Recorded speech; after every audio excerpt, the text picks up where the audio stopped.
we're gonna go underneath the car right now. And so you've got a few things you need to remove before you start this job. The very first is gonna be this exhaust. And so this exhaust is held on by 2 brackets and 3 14 mil nuts that hold it onto the headers. So you get those 1, 2, 3 guys off right there. And then you've got 2 12 mil bolts that hold this guy into a bracket right here. And you also have another pair of 12 mil nuts that hold the exhaust on at this point. And finally, you've also got 2 spring bolts right here that hold this thing onto your catalytic converter right there. This is a 14, that's a 12. Do that for these 2 spring bolts. And something I want to make note of is that you do need to take out the CV axle, because this black cover right here that needs to come off is something that you can't really slip out unless you pop out your CV axle from the actual transmission right here. So it's a little bit unfortunate that you have to do that, but it also gives you an opportunity to clean and inspect it and replace it if needed, which is what I'm doing in my case. There's also a bridge. So before you remove the cover, you also need to remove this. That's a 12 mil nut right there, or bolt. Thread it into the transmission block. You've got a 14 mil bolt right there, thread it into the transmission block. There's this bridge right here that you also need to take out. So those are 2 12 mil bolts right there that thread into this little mount. And the mount is what sandwiches this, and then the actual metal shield right here before you get to that transmission block. Another thing is, when I did this job, I needed to take off this metal little, holder spring thing. And that's because it doesn't give you a clean shot at putting this thing back in square or flush with the actual engine block. I removed these 2 12 mil nuts right here, or bolts, and then these 2 12 mil bolts up there, I loosened them, and that lets you move this thing just enough to slip this guy out. And I'll show you guys some clips of all this stuff too, but you do need to get this out if you want to make sure you get a nice clean seal on. I used more RTV than the manual calls for because I wanted to hold this thing in place. But yeah, so that's how I did this. I'll show you guys what it looks like. And if you're about to start this job, good luck. Just got the exhaust off, and this is what it looks like without it. So next up here, there's this bracket that needs to come out. There's also this other bracket right here. Even though I got the 2 12 mil bolts right there off, this guy doesn't want to slip out. I'm going to need to take out those other 2 12 mil bolts up there. What I can't figure out though right now is how to get this dust cover thing off. So I got that bolt right there removed because it's attached. Also got that bolt right in there removed, or nut, but it's still not coming out. I think you have to separate this CV joint or axle from the transmission right here. So I'm gonna get a pry bar, press this out, and then hopefully that's able to let this thing fall down. Getting this little dust cover thing off is definitely being a pain in the butt.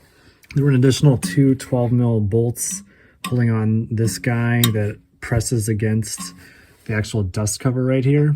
This thing still doesn't slide down, so you do have to move out the axle from the transmission right there. And once you do that, it gives you just enough room to let this thing slip out like that.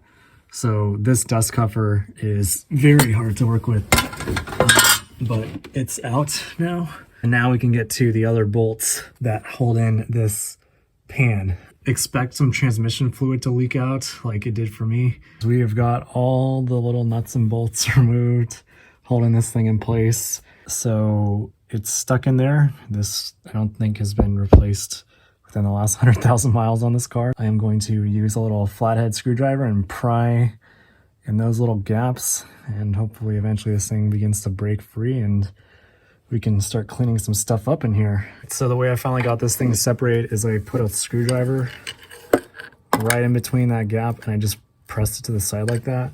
And now we've got good separation. I didn't actually need to take off this thing, and now this guy will eventually come down. Finally got this thing out, and this is what it looks like under the engine. It's a little dirty. But yeah, these surfaces in here are what we need to clean. Just we've got a nice mating surface for when we put in a new gasket and RTV silicone. So here is the oil pan itself. This is the old gasket that's been in there for well over 100,000 miles. So this is what the oil pan looks like. I've been trying to let all the oil and the water drain out of it or evaporate.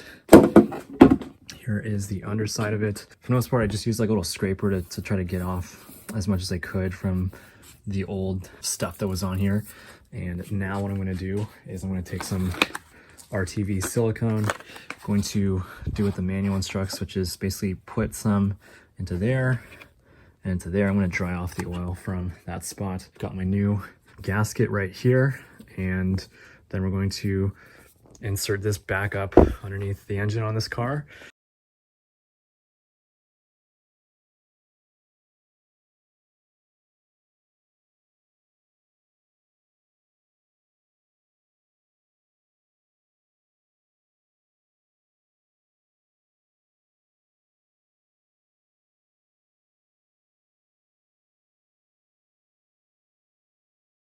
I actually only needed to loosen these two 12 mils. I didn't need to take them out all the way, so that's really cool.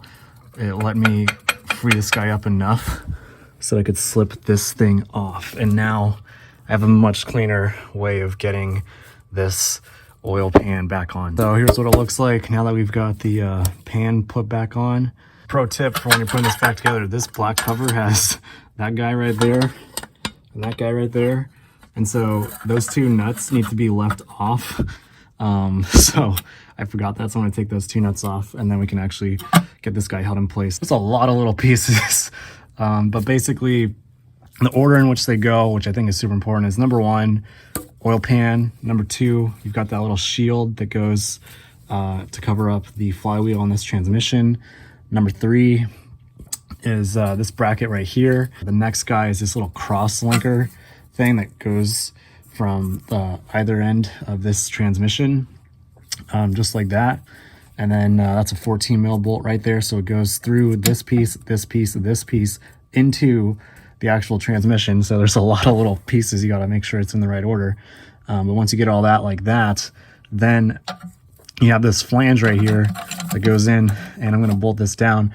But basically goes like that. Another thing I want to note here is that there are two pairs of 12 mil bolts, and the longer of the two, so this is a short one, slightly shorter. The longer of the two 12 mil nuts is what goes into the engine block right here.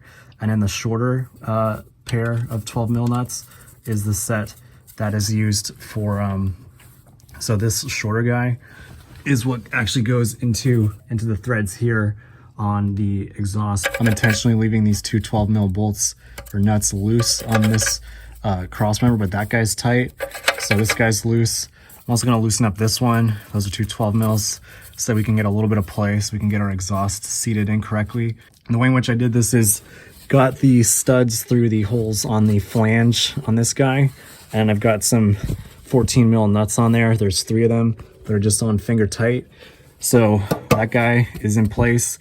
And then I managed to push this guy because there's a little bit of give down there. So I managed to get the little cone shaped thing, and now I'm going to put those two 12 mil nuts on. I'm also going to connect up this bridge, and I'll put on those two spring bolts to actually hold this thing together, and then we can shove in our new CV axle right there. So that's how I got this pipe back in here. I am really liking how this thing's looking. Thanks all for watching, and I'll show you guys what it finally looks like.